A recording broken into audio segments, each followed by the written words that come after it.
CNN Student News is launching its last week of 2014. Thanks for taking 10 minutes for commercial-free current events. First up this December 15th, an election in Japan. Its economy isn't doing well. We told you it fell into a recession this year, which means instead of growing, it's shrinking. But Japanese voters still seem to have faith in President Shinzo Abe to turn that around. Even though an election wasn't required until 2016, Japan's leader has the authority to hold snap elections earlier. And Sunday's vote looks like it gave Abe's political party even more seats in Japan's parliament. President Abe's reforms have been controversial. He's increased government spending intended to help stimulate the economy, but he's also increased sales taxes, which has hurt small businesses and their customers.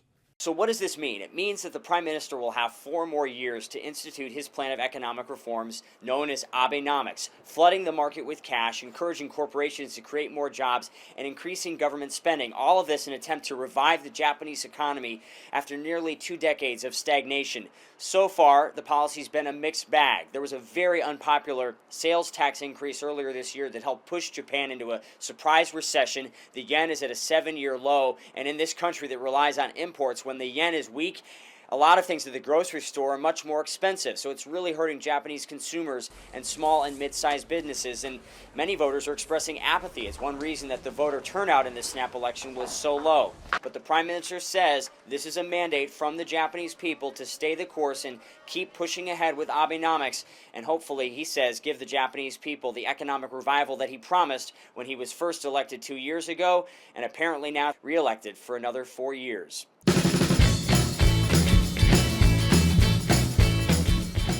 Democrats and Republicans in Congress have decided how the U.S. government will spend money through next summer. 5 things to know about the newest spending bill. 1.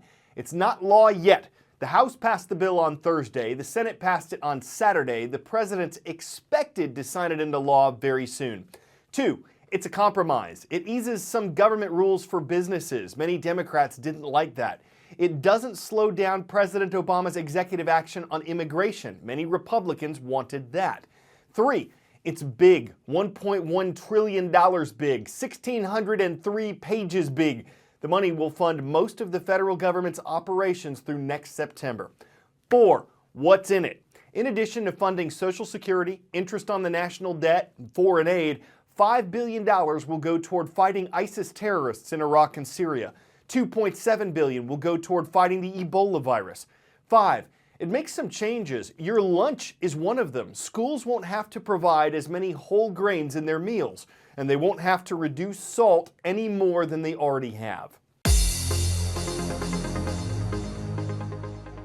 Hear that? It's the roll calling. Let's answer and see who's watching. Framingham High School is in Massachusetts. It's the home of the Flyers, and they're aloft over Framingham. In Ohio, the birthplace of aviation, we've got the Tigers watching today at the Toledo Islamic Academy. That's in Sylvania. And in the Palmetto State, that's South Carolina, that's where you'll find the town of Bluffton and the Mustangs galloping through Bluffton Middle School. In California, forecasters are calling for rain this week, the steady kind, the kind that can help with the state's historic drought. What hit late last week was more destructive. Too much rain in too little time flooded parts of the state.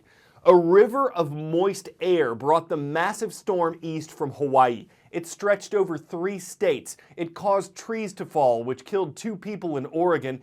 And it brought this, a tornado, a rare sight in Los Angeles.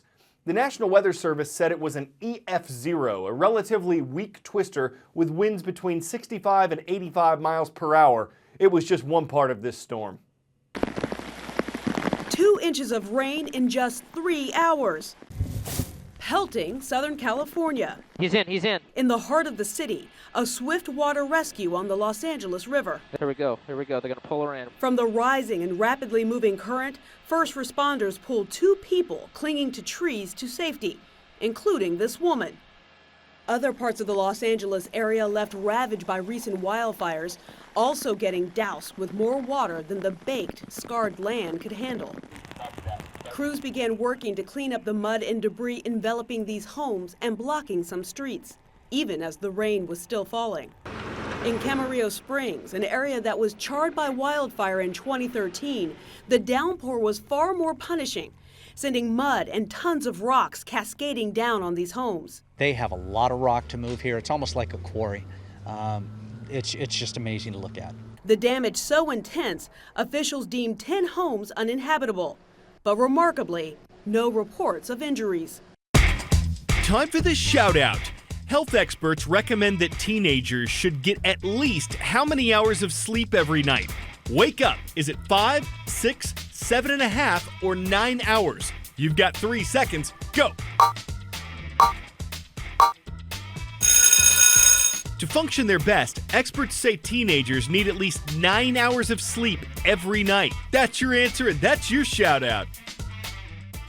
But you don't. A number of surveys have found that a relatively small percentage of teenagers, between 13 and 15%, are getting 8.5 to 9 hours of sleep every night. Most get less. That's not good for your grades, your athletic performance, how you look and feel. So what's keeping all of us up at night? Dahani Jones helps us see the light. Since their introduction, electric lights have helped us live, work, and play in what used to be the dark. But is all this light a good thing? Or is it actually causing us to lose sleep and to be less productive? What if to be more productive, we should actually turn off the lights? Before gas lamps and electric lights, people used to work according to the sunlight. When the sun was up, people would toil away, but when the sun set, the workday was pretty much done. Enter the light bulb. Before we knew it, lights were hanging from the factory ceilings, and we could work around the clock. You would think this would mean we could get more work done. But new studies have shown that artificial light actually disrupts something called the circadian cycle, meaning we've been getting less sleep. So I talked to a sleep doctor to find out why. Here we are with Dr. Bazil from New York Presbyterian Hospital, Columbia University. Doc, what's preventing us from getting enough sleep? I think phones are the biggest problem that's new. Your work is right there, your email is right there, people can text you night and day. Another thing is, phones and computers emit light, predominantly blue light, and we think that light can also interfere with your ability to sleep. And what are some of the things that happen if you don't get enough sleep? The obvious things that people see are they're drowsy. You're not paying attention as well, you're not able to perform as well. But there's also a lot of information that you need sleep to consolidate memory, to learn things, including motor things. When you talk about sports and doing complex motor activities. So New Yorkers, there's lights everywhere, so people are up all the time. So we're gonna go to Bryant Park and test some people. This is a focus test, sleep test. So you ready for these tests? So what would be some of the best tests to utilize?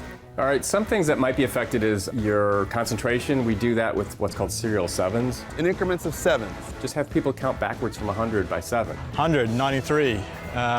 86, 79. 72, 65, 58. 51. Okay. 40. 44, 37, 30. 23, 16. Nice. Oh my gosh, 9. Oh my God, I'm so slow. You could also have like sort of a facial recognition test. So who's this? Cameron Diaz. Oh, Denzel Washington. Yeah, exactly. Who's that? Oh, Julia Roberts. Next. Angelina Jolie. Friends. Jennifer Aniston. Nice. So how much sleep did you get last night? Like an hour. 7 hours. 4 hours. 8. 7, maybe 5, 6 hours. You know what? Dr. Bazil was right. The people that got less sleep had more trouble with our focus tests. So what does this mean? If you want to stay on top of your game, get some shut-eye.